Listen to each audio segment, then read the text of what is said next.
سال 3150 BC Egypt میں ایک بادشاہ تھا جو لوگوں پر ظلم کرتا تھا اور خود کو خدا کہلاتا تھا۔ وہ غرور کے نشے میں دھت تھا۔ اس کا نام موسیٰ بن ولید تھا، جسے آج ہم فرعون کے نام سے جانتے ہیں۔ فرعون نے بنی اسرائیل کو اپنا غلام بنا رکھا تھا اور وہ بنی اسرائیل پر بہت ظلم کرتا تھا۔ فرعون کی حکومت کو کئی سال گزرتے گئے اور اس کا ظلم بڑھتا گیا۔ ایک دن اس نے لوگوں کو باتیں کرتے سنا کہ اسرائیل میں ایک بیٹا پیدا ہوگا جو کہ فرعون کی حکومت گرا دے گا۔ فرعون کو لگا کہ لوگوں نے کوئی خواب دیکھ لیا ہے یا پھر یہ ان کی کتاب کی کوئی پریڈکشن ہے۔ لیکن پھر ایک دن فرعون نے ایک خواب دیکھا اور دیکھا کہ یروشلم سے ایک آگ آتی ہے جو مصر کے سارے گھروں کو جلا دیتی ہے، لیکن بنی اسرائیل کے بچوں کو کوئی نقصان نہیں پہنچاتی۔ فرعون ڈرا ہوا نیند سے اٹھا اور اس نے اپنے سارے جادوگر کو جمع کیا اور انہیں اپنے خواب کے بارے میں بتایا۔ انہوں نے کہا کہ بنی اسرائیل میں ایک لڑکا پیدا ہوگا، ایجپشنز اس کے ہاتھوں مارے جائیں گے۔ یہ سن کر فرعون نے حکم دیا کہ بنی اسرائیل میں جو بھی لڑکا پیدا ہو اسے مار دیا جائے۔ فرعون کے اس حکم کے بعد بنی اسرائیل میں جو بھی لڑکا پیدا ہوتا اسے مار دیا جاتا۔ لیکن ایک دن اکنامکس ایکسپرٹ نے فرعون سے کہا کہ بنی اسرائیل کے بوڑھے مرتے جا رہے ہیں اور اگر کوئی لڑکا پیدا ہوتا ہے تو اسے ہم مار دیتے ہیں، اس طرح تو کوئی مرد باقی نہیں رہے گا جسے ہم غلام بنا سکیں اور کام لے سکیں۔ ہمیں کوئی پالیسی بنانی ہوگی، اس میں ایک سال اگر کوئی لڑکا پیدا ہو تو اسے مار دیا جائے اور دوسرے سال اگر کوئی لڑکا پیدا ہو تو اسے چھوڑ دیا جائے۔ فرعون نے اس بات کو سمجھا۔ اس کے بعد اسی طرح ہونے لگا۔ جس سال بچوں کو چھوڑا گیا اسی سال حضرت موسیٰ کی ماں حاملہ ہوئی۔ انہوں نے حضرت موسیٰ علیہ السلام کے بھائی حضرت ہارون علیہ السلام کو پیدا کیا، اور اس کے دوسرے سال جب بچوں کو قتل کر دیا گیا تو اسی سال حضرت موسیٰ پیدا ہوا۔ حضرت موسیٰ علیہ السلام کی ماں کو یہ ڈر تھا کہ حضرت موسیٰ علیہ السلام کو قتل کر دیا جائے گا۔ تبھی اللہ نے حضرت موسیٰ علیہ السلام کی ماں الہام فرمایا، اسے دودھ پلا، پھر جب تجھے خوف ہو تو اسے دریا میں ڈال کر غم نہ کر، ہم اسے تیری طرف پھر لائیں گے اور اسے رسولوں میں سے بنائیں گے۔ حضرت موسیٰ علیہ السلام کی ماں نے اللہ کے حکم کو مانا اور حضرت موسیٰ علیہ السلام کو ایک ٹوکری میں ڈال کر دریا کے کنارے پر چھوڑ دیا۔ جب حضرت موسیٰ علیہ السلام کی ماں نے حضرت موسیٰ علیہ السلام کو ٹوکری میں چھوڑا تو اللہ نے اس ٹوکری کو حکم دیا کہ وہ جا کے فرعون کے محل کے پاس رکے۔ وہاں سے محل کے نوکروں نے اس ٹوکری کو اٹھایا اور اس کو فرعون کی بیوی کے پاس لے گئے۔ فرعون کی بیوی ایک نیک اور اچھی خاتون تھی۔ جیسے ہی اس نے حضرت موسیٰ علیہ السلام کو دیکھا تو اللہ نے اس کے دل میں حضرت موسیٰ علیہ السلام کی محبت ڈال دی۔ فرعون کی بیوی کی کوئی اولاد نہیں تھی، وہ چاہتی تھی کہ اسے ایک بیٹا ہو۔ اس نے فرعون سے اسے اپنے پاس رکھنے کا کہا اور فرعون نے اسے اجازت دے دی، اور فرعون اپنی بیوی کو دیکھ کر حیران تھا، جس طرح وہ اس بچے کو اپنے سینے سے لگا رہی تھی اور پیار کر رہی تھی۔ اسی طرح یہ سلسلہ چلا اور حضرت موسیٰ علیہ السلام بڑے ہوتے گئے۔ اللہ نے حضرت موسیٰ علیہ السلام کو فرعون کے گھر میں پال کر دکھا دیا کہ وہی سچا رب ہے، اور اللہ نے حضرت موسیٰ علیہ السلام کو اسی سال پیدا کیا جس سال بچوں کو مارنے کا حکم تھا، اور یہ سب اس رب کی قدرت ہے۔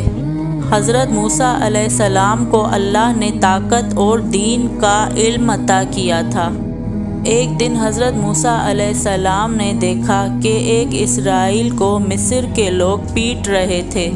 اس اسرائیلی نے حضرت موسیٰ علیہ السلام سے مدد مانگی۔ حضرت موسیٰ علیہ السلام اس کی مدد کرنے کے لیے آگے بڑھے، اور تب ہی حضرت موسیٰ علیہ السلام نے اس آدمی کو غلطی سے قتل کر دیا۔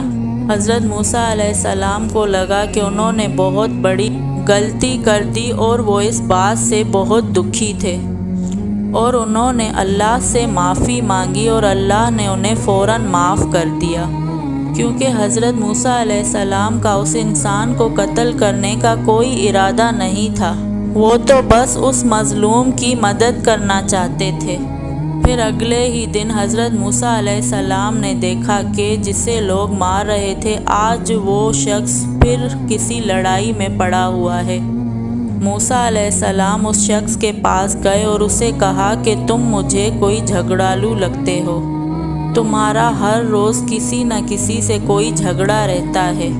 اسے لگا کہ حضرت موسیٰ علیہ السلام اسے بھی مار دیں گے جیسے انہوں نے کل ایک مصری کو مارا۔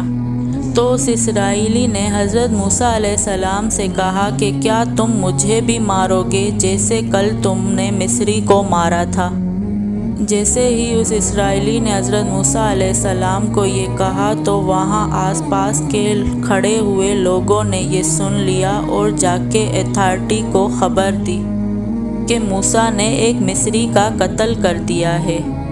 اس کے بعد ایک شخص نے حضرت موسیٰ علیہ السلام کو فوراً بتایا کہ چیف نے تمہارے خلاف ایک مقدمہ تیار کیا ہے اور تمہیں قتل کرنے کا مشورہ کیا ہے۔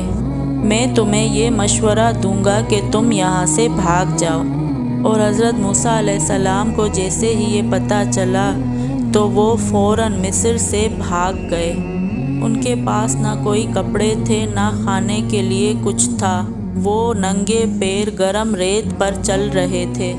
انہیں فرعون کے لوگوں کا ڈر تھا کہ وہ ان کو قتل نہ کر دیں، اس لیے وہ چلتے گئے اور وہ مدین کی طرف سفر کر رہے تھے جو کسریا اور مصر کے درمیان ایک علاقہ تھا۔ اس سفر میں موسیٰ علیہ السلام کے ساتھ کوئی نہ تھا سوائے اللہ کے۔ موسیٰ علیہ السلام نے لگاتار 8 راتوں تک سفر کیا، جہاں وہ دن کے وقت چھپ جایا کرتے تھے اور رات کے وقت سفر کرتے تھے۔ موسیٰ علیہ السلام ریگستان پار کرنے کے بعد ایک جگہ پر پہنچے جہاں وہ ایک درخت کے نیچے لیٹ گئے۔ انہیں بہت زیادہ بھوک پیاس لگی تھی اور وہ بہت تھک چکے تھے۔ وہیں موسیٰ علیہ السلام نے دیکھا کہ 2 عورتیں بکریوں کو پانی پلا رہی ہیں۔ انہوں نے دیکھا کہ ان عورتوں کو ایک مرد کی ضرورت تھی، کیونکہ وہ جس چشمے سے پانی نکال رہی تھی اس کے اوپر ایک بہت بڑا پتھر رکھا ہوا تھا جسے 10 لوگ مل کر ہٹاتے تھے۔ موسیٰ علیہ السلام نے اپنی پیاس کو چھوڑ کر ان عورتوں کی مدد کی اور اس پتھر کو اکیلے ہی ہٹا دیا، کیونکہ حضرت موسیٰ علیہ السلام کو اللہ نے کافی طاقت بخشی تھی۔ ان عورتوں نے اس چشمے سے اپنے ریوڑ کو پانی پلایا، اس سے بہت خوش ہوا، اور اس بوڑھے انسان نے موسیٰ علیہ السلام کو آفر دی کہ وہ ان کی بیٹی سے شادی کر لے، لیکن شادی کرنے کے بعد اسے 8 سال کام کرنا ہوگا۔ حضرت موسیٰ علیہ السلام کو یہ صحیح لگا، کیونکہ اس جگہ حضرت موسیٰ علیہ السلام کو کوئی جانتا نہیں تھا اور نہ ہی ان کے پاس رہنے کے لیے کوئی گھر تھا۔ حضرت موسیٰ علیہ السلام نے ان کی بیٹی سے شادی کر لی۔ اس کے بعد حضرت موسیٰ علیہ السلام نے 10 سال کام کیا۔ یہ 10 سال حضرت موسیٰ علیہ السلام کی زندگی کے بہت اہم تھے۔ ان 10 سالوں میں حضرت موسیٰ علیہ السلام اللہ کی قدرت پر غور کرتے رہے۔ کبھی وہ سورج کو طلوع اور غروب ہوتا ہوا دیکھتے اور کبھی رات کو ستاروں پر غور کرتے اسی طرح وہ ڈیفرنٹ چیزوں کو آبزرو کرتے رہے۔ ان 10 سالوں میں اللہ حضرت موسیٰ علیہ السلام کے مائنڈ کو ٹرینڈ کر رہے تھے۔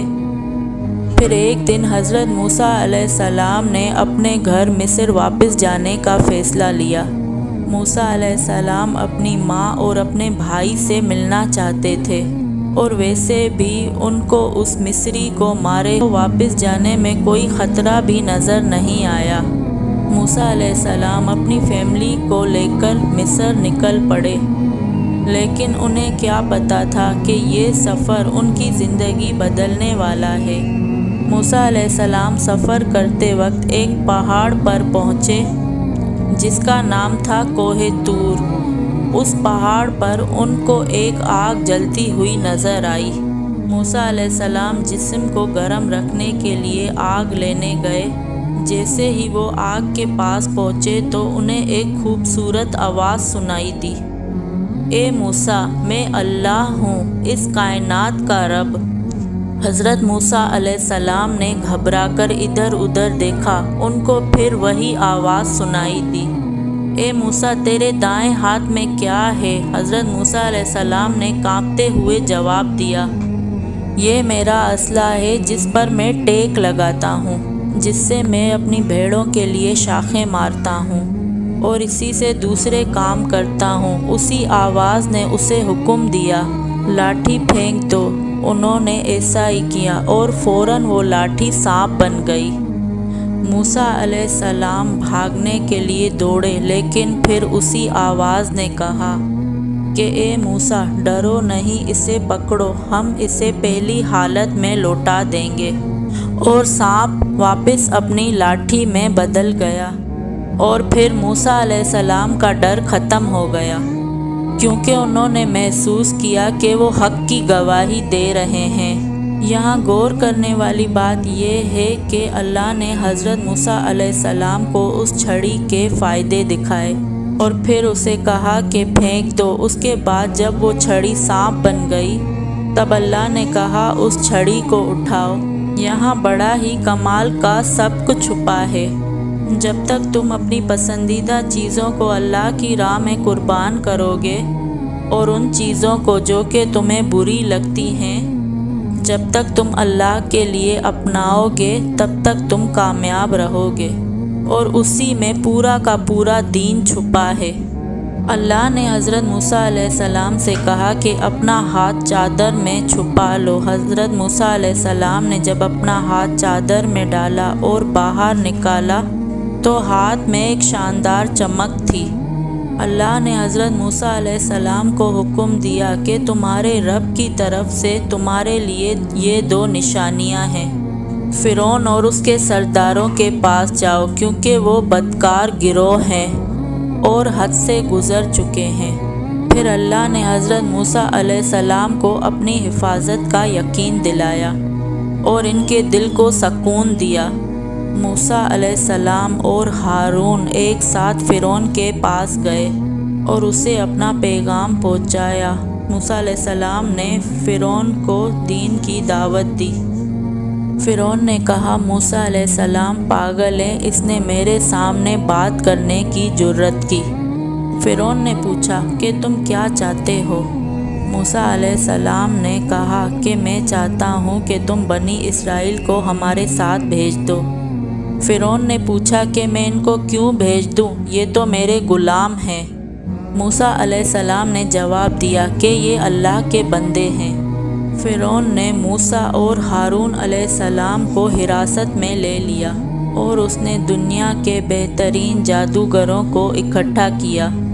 پھر موسیٰ علیہ السلام اور جادوگروں کے درمیان ایک مقابلہ کرنے کی تیاری شروع کر دی۔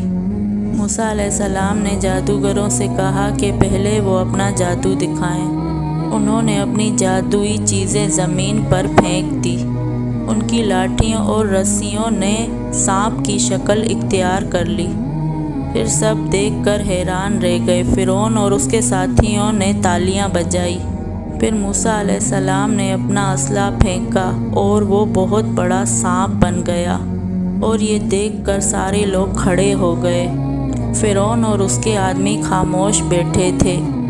اور موسیٰ علیہ السلام کے سانپ نے ایک ایک سانپ کو نگل لیا، اور پھر موسیٰ علیہ السلام اسے اٹھانے کے لیے جھکے اور وہ سانپ ان کے ہاتھ میں لاٹھی بن گئی، اور وہ ہجوم ایک بہت بڑی لہر کی طرف اٹھ کھڑا ہوا اور جوش و خروش سے چیختا رہا۔ ایسا کچھ پہلے کبھی نہیں دیکھا تھا۔ موسیٰ علیہ السلام کی قدرت کو دیکھ کر ان جادوگروں نے سجدہ کیا۔ جادوگروں نے اللہ کو سجدہ کرتے ہوئے اعلان کیا، ہم موسیٰ اور ہارون کے رب پر ایمان لائے۔ اور فرعون غصے میں تھا، اس نے الزام لگایا کہ موسیٰ اور جادوگر دونوں ملے ہوئے ہیں۔ اس نے موسیٰ اور جادوگروں کو دھمکیاں دینا شروع کر دی۔ موسیٰ اور ہارون علیہ السلام چلے گئے اور فرعون اپنے محل میں واپس چلا گیا۔ فرعون ان دونوں معجزوں کا سامنا کرتے ہوئے حیران رہ گیا اور وہ بہت غصے میں تھا۔ پھر فرعون نے انہیں آزاد کر دیا، اور جب وہ جانے لگے تو فرعون نے اپنا فیصلہ بدل لیا اور ان پر حملہ کر دیا۔ جب موسیٰ علیہ السلام بنی اسرائیل کو لے کر بھاگ رہے تھے تو فرعون پوری فوج کے ساتھ ان کا پیچھا کرنے لگا۔ موسیٰ علیہ السلام بھاگتے ہوئے سمندر کے پاس پہنچے اور آگے راستہ ختم ہو چکا تھا، اب بھاگنے کے لیے آگے راستہ نہیں تھا، اور پیچھے سے فرعون اپنی پوری فوج کے ساتھ حملہ کرنے آ رہا ہے۔ بنی اسرائیل جو حضرت موسیٰ علیہ السلام کے ساتھ تھے وہ کہنے لگے، موسیٰ تو نے ہمیں کہاں پھنسا دیا، اب ہمارا کیا ہوگا؟ لیکن موسیٰ علیہ السلام نے کہا کہ میرا رب راستہ بنائے گا۔ اور پھر موسیٰ علیہ السلام کو اللہ نے حکم دیا کہ اپنی لاٹھی زمین پر مارو۔